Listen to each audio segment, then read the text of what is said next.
Salut à toi mon ami. Aujourd'hui je vais t'expliquer pourquoi ma génération est cooked. Mais avant ça, j'ai envie que tu regardes ce magnifique temps que j'ai juste devant moi là. Franchement, un plaisir. De base, moi je viens de l'ouest de la France, je viens de la Bretagne, donc je suis pas trop habitué à avoir de la superbe neige comme ça. Donc je vais essayer de faire vite sur la vidéo, comme ça je vais pouvoir aller faire des boules de neige après. Ok, nous y voilà. Du coup, le titre de cette vidéo, tu l'auras vu, c'est Tu es ce que tu consommes. En fait, j'ai envie d'aller plus loin que ça, mais avant d'aller plus loin que ça, je vais aller moins loin que ça. Donc, t'as déjà entendu, forcément, on a tous déjà entendu cette citation de t'es ce que tu manges, tu vois. En général, on te dit ça pour te faire manger plus de légumes. Je donnerai pas mon avis là-dessus aujourd'hui, c'est pas l'objet de la vidéo. Bref, et du coup, on t'a dit tu es ce que tu manges, et ça, c'est absolument vrai. La nourriture que tu mets dans ton corps, elle va avoir un impact sur la santé de tes cellules, la santé de ton cerveau, la santé de tous tes organes, et en conséquence, du coup, ta santé mentale, ton comportement, tes émotions, tout. Tout, vraiment, ça a un impact sur tout, tout est lié, voilà. Et pour aller plus loin que ça, tu pourrais dire, tu es ce que tu consommes. Donc, tu as la nourriture matérielle, la nourriture physique, la nourriture pour ton corps, et tu as la nourriture que tu donnes à ton esprit. Est-ce que tu passes du temps dans la nature ou est-ce que tu es tout le temps à l'intérieur? Est-ce que quand tu consommes du contenu, tu consommes des trucs qui t'élèvent, qui t'apprennent des choses, qui te rendent meilleur spirituellement, mentalement, intellectuellement, etc. Ou est-ce que tu consommes plutôt des choses qui t'abaissent en fait, qui te divertissent et qui te confortent dans tes instincts les plus bas? Voilà, tu vois. Donc t'as la nourriture du corps et t'as la nourriture de l'esprit. Mais si tu veux aller encore plus loin, tu pourrais te dire que tu es tout simplement un produit de ton environnement.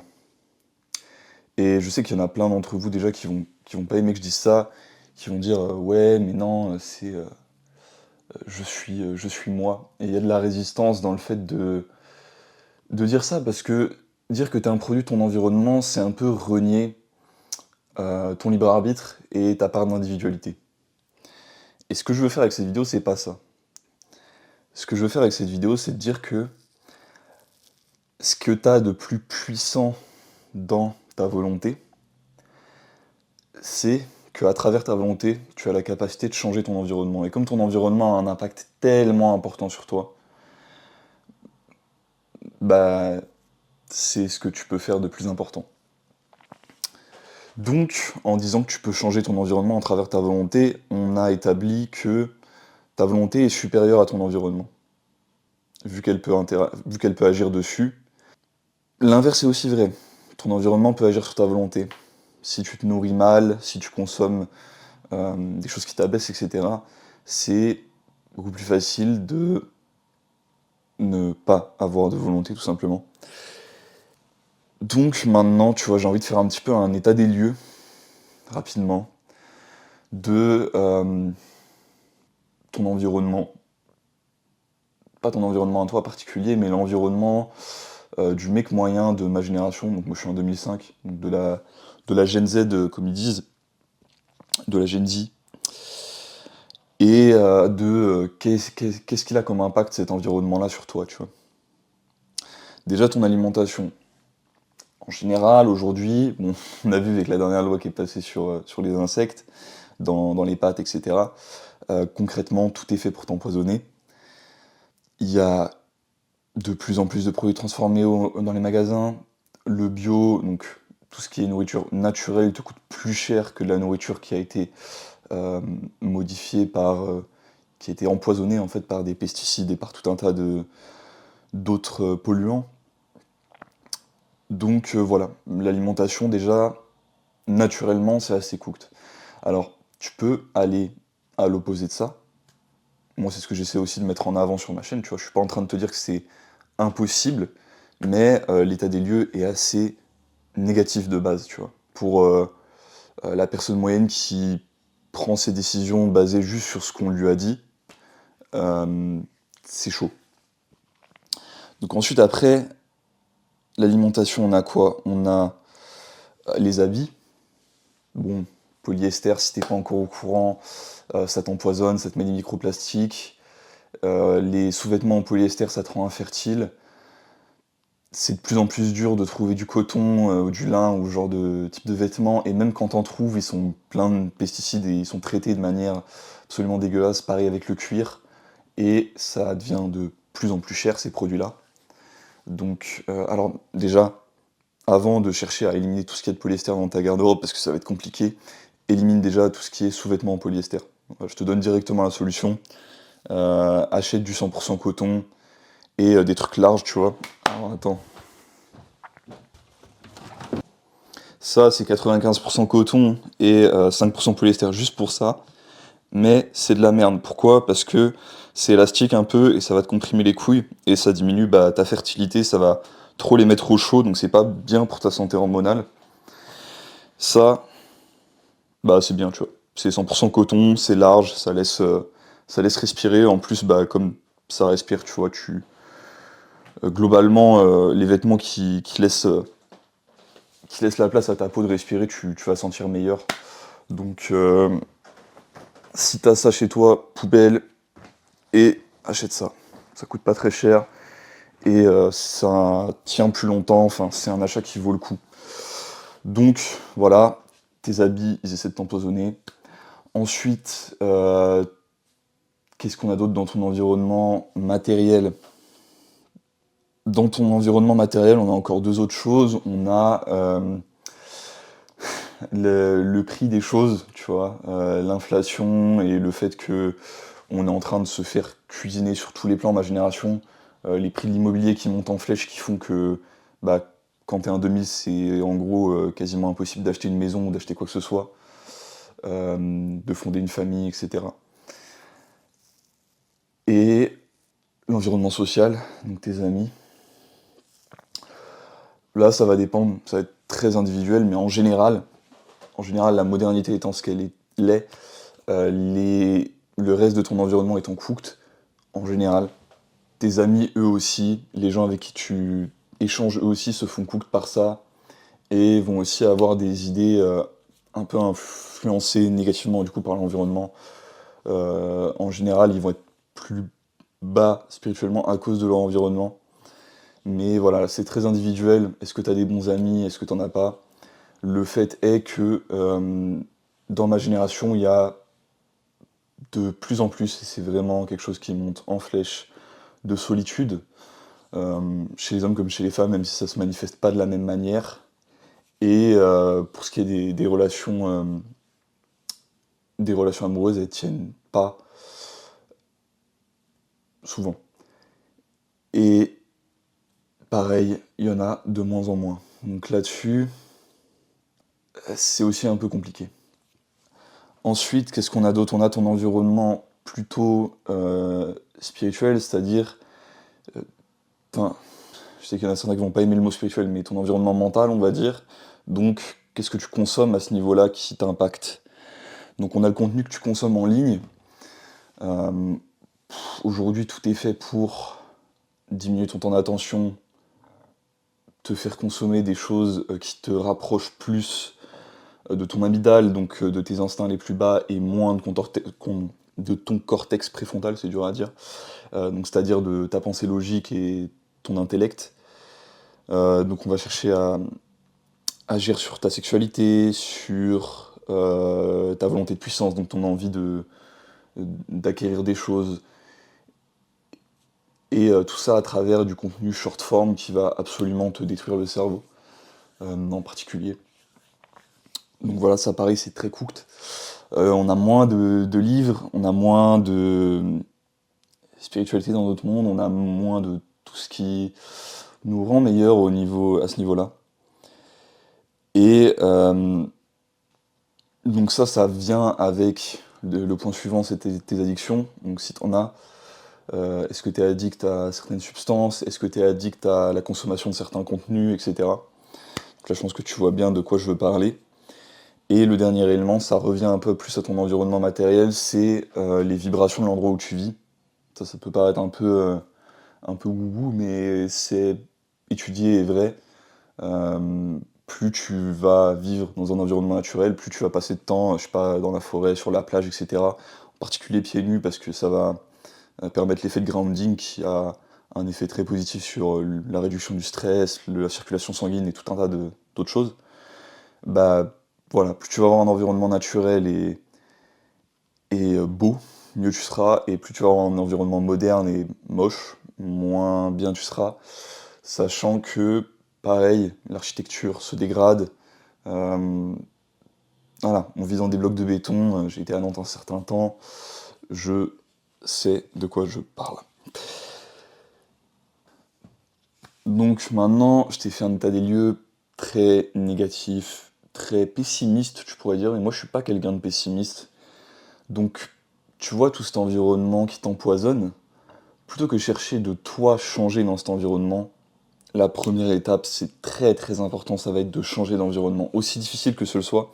Après, je peux pas parler pour tout le monde, évidemment, je connais pas ta situation individuelle, mais faut changer de vie en fait. Faut accepter la difficulté de se déraciner quand on a déjà pas beaucoup de racines en fait, pour, euh, pour potentiellement une vie meilleure. Et ouais, voilà. Donc déjà, moi, ce que je veux te dire, c'est que c'est pas pareil dans tous les pays, tu vois. Moi, actuellement, je suis en Pologne. Il y a beaucoup plus de contacts. Bon, ils sont quand même brainrot, il y a quand même de l'addiction aux réseaux sociaux. Mais ça reste, je pense, une société beaucoup plus saine que ce qu'on a chez nous en France. Vivre à la campagne, avant ça, t'es pas obligé de changer de pays. Passer plus de temps, si t'as pas envie d'aller à la campagne, au moins dans les parcs, quand tu vis dans une ville, enfin dans des lieux naturels, tu vois. Et voilà, donc déjà change ton environnement. Pareil, tout ce que tu peux faire pour être moins pollué par ton environnement, fais-le. Si c'est mettre des bloqueurs sur les applis que tu utilises, si c'est changer tes caleçons en polyester pour des caleçons en 100% coton, ça peut être améliorer ton alimentation, arrêter d'aller au supermarché pour aller seulement au marché de producteurs, ce qui coûte d'ailleurs, parce que je sais ce qu'on va me dire, pas forcément plus cher, ce qui coûte même souvent moins cher que d'aller au supermarché quand tu achètes chez les producteurs. Euh, Avoir plus de relations sociales à travers ça, à travers des biais plus sains. Donc essayer par exemple, je sais pas, plutôt que d'utiliser Tinder ou Instagram, euh, aller dans un club de jiu-jitsu où tu feras des bonnes rencontres, aller pourquoi pas passer du temps à la bibliothèque, tu vois. Tu peux faire des rencontres sympas aussi. Enfin, maximiser en fait tout ce qui va être de positif, et minimiser le négatif. Et bah, est-ce que j'en ai d'autres que j'ai oubliés? Donc ouais, vraiment la meilleure utilisation que tu peux faire de ta volonté, c'est d'améliorer ton environnement. Donc ça, c'est ce que je veux que tu retiennes de cette vidéo.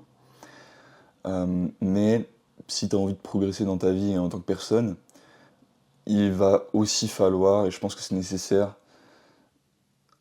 de faire un travail sur ta volonté, d'essayer d'augmenter ta capacité de volonté. Parce que c'est possible, tu vois. T'as certains qui. En fait, t'as certains scientifiques qui disent que la volonté est terminée, est finie, enfin est une donnée finie, et qu'elle dépend pas de toi. Le fait est que c'est plus une question mentale que réelle, dans le sens où les études tendent à montrer que quand tu crois que la volonté est finie, bah en effet, t'en as qu'une quantité finie pour toi. Quand tu crois qu'elle n'est pas finie, tu peux plus t'en servir. Et tu peux plus la cultiver. Et tu vas me dire comment cultiver la volonté. C'est un mix de deux choses. Déjà cultiver une certaine forme de calme dans ta vie. Donc passer plus de temps avec du silence, passer plus de temps dans la nature à ne rien faire, passer plus de temps à méditer, à faire ce genre de pratique. Et la deuxième chose, c'est quand tu en as l'occasion, essayer de pratiquer, enfin essayer d'être courageux, tu vois. Pareil, tout ça, c'est très simple en théorie, mais c'est pas facile. Moi, je te dis juste, ce qui m'a aidé, tu vois, et les conclusions que j'ai tirées de ma vie et de mon environnement. Euh, et du coup, ce principe de courage, ça va être très différent à l'échelle d'une personne à l'autre, tu vois. Si t'es vraiment quelqu'un de... Si t'es effrayé socialement, tu vois, que tu sors jamais de chez toi, ce qui peut arriver, tu vois, genre, je te juge pas pour ça. Ça peut être aussi simple que aller régulièrement chez le boulanger acheter ton pain, tu vois, et arrêter de faire tes courses au drive. Et à certains d'entre vous, ça va paraître complètement alien, parce que vous avez quand même déjà un style de vie assez sain, vous êtes assez normaux, mais ça peut arriver d'arriver dans ce genre d'extrême. Et voilà, dans tous les cas, c'est pas impossible de remonter la pente, c'est pas impossible de s'en sortir. Euh, Pareil, t'as des gens qui sont beaucoup plus courageux que moi, tu vois. Moi, faire usage de ce principe, c'était le fait de partir de chez mes parents, tu vois, à 19 ans, pour aller vivre en Pologne, donc dans un pays où je connais un petit peu la langue, mais de manière assez limitée. Et, euh, et voilà, tu vois. J'avais fait la même chose à 16 ans. À 16 ans, je leur avais demandé l'autorisation, j'ai eu de la chance. J'ai une famille qui me supporte pas mal. Pour faire un voyage de 1 semaine tout seul en Bulgarie. Donc voilà, donne-toi un peu des challenges. Aujourd'hui, on n'a plus de rites de passage dans nos sociétés, ou plus de rites de passage importants. Donc t'es obligé de t'en créer, si t'as envie d'évoluer en tant que personne. Et le reste du temps, cultive aussi ta volonté. Donc la manière de cultiver, ça va être méditation, etc. Et l'application du principe de courage, ça va plutôt être justement ce genre de rite que tu vas t'auto-créer. Je pense que c'est tout. Je pense que ça va être la conclusion pour aujourd'hui. Euh, J'espère que tu auras pu trouver un peu de valeur à ce que je t'ai dit aujourd'hui. Je te remercie aussi de m'avoir écouté. N'hésite pas du coup si t'aimes bien ce que je dis là, à t'abonner, à lâcher un petit like, t'abonner à ma newsletter gratuite aussi. Voilà, j'écris une petite lettre tous les jours sur nutrition, entraînement, philosophie, etc. Donc je t'envoie à 6 heures dans ta boîte mail. Ça peut arriver d'ailleurs que ça tombe dans les spams ou quoi, donc si c'est le cas, voilà. Et bah sinon,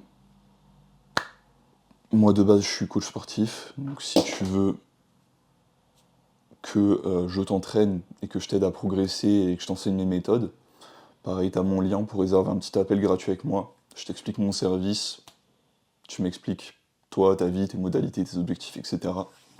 Et on met ton plan ensemble en place. Et voilà, du coup maintenant que j'ai fait ma petite pub, je vous souhaite à tous une excellente journée, et puis je vous dis à la prochaine.